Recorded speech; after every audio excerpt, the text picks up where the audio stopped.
C'est aujourd'hui que s'envole l'équipe Bifast, les 10 Belges chargés d'une mission de reconnaissance pour préparer l'évacuation des enfants blessés de Gaza. Olivier Pierre, bonjour, on vous retrouve en direct. A-t-on une idée de la manière dont les Belges vont travailler ?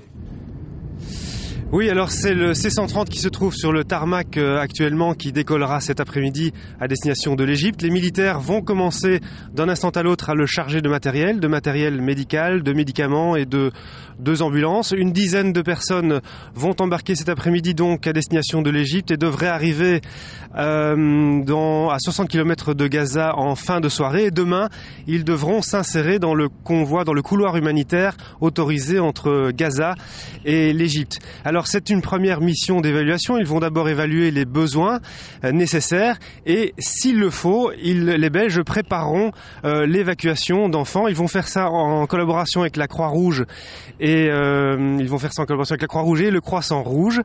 Et puis d'ailleurs un avion belge médicalisé sera prêt à décoller demain de Belgique s'il faut rapatrier en Belgique des enfants blessés. Alors sur place, la situation n'est pas simple puisque vous savez que la Croix-Rouge et l'UNRWA, l'Office de l'ONU pour les réfugiés palestiniens, ont suspendu une partie de leurs activités après avoir essuyé des tirs sur certains de leurs convois.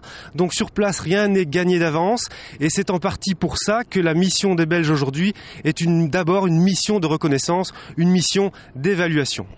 Merci à vous Olivier.